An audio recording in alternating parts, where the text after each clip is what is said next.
പക്ഷേ ദൈവവചനം എന്ന് പറയുമ്പോൾ വിത്താണ്, സീഡ്, ലൈക്ക് എ സീഡ്. അപ്പം അത് നമ്മുടെ ആത്മാവിൽ വീണ് കഴിഞ്ഞാൽ അത് വളർന്ന് 100 മേനി ഫലം പുറപ്പെടുവിക്കും. ശ്രമത്തെ പറഞ്ഞേ ഹല്ലേലൂയ, ഹല്ലേലൂയ, ഹല്ലേലൂയ. മത്തായിയുടെ സുവിശേഷം 18:19-20 വചനം പറയും, 2-3 പേർ ഒക്കെ പറഞ്ഞേ എൻ്റെ നാമത്തിൽ ഒന്നിച്ചു കൂടുമ്പോൾ അവരുടെ മധ്യേ ഈശോ പറഞ്ഞു, ഈശോ പറഞ്ഞു 2-3 പേർ എൻ്റെ നാമത്തിൽ ഒരുമിച്ചു. ഈശോ എന്ന നാമം പറഞ്ഞു, യേശുക്രിസ്തു എന്ന നാമത്തിൽ 2-3 പേര് ഒരുമിച്ച് കൂടിയാൽ അവിടെ ഈശോ ജീവനോടെ ഉണ്ടാകുമെന്ന് ഈശോ വചനം തന്നിട്ടുണ്ട്.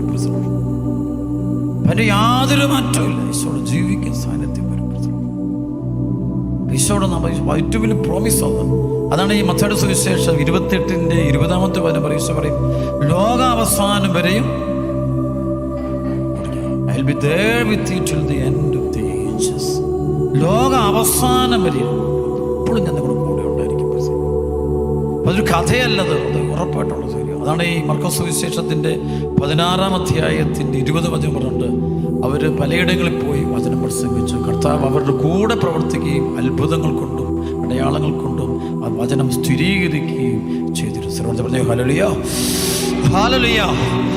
ഈശോ ഞാൻ കൂടെയുണ്ട്, കർത്താവ് കൂടെ നിൽക്കണം. ഈശോ അടുത്ത് അപ്പസ്തോലന്മാരുടെ ഏറ്റവും വലിയ ധൈര്യം അതാണ്.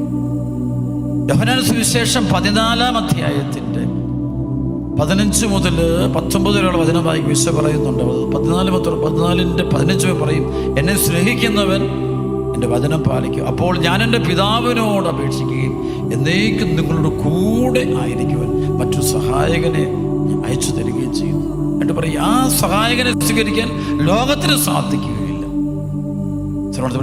ഹല്ലേലൂയ.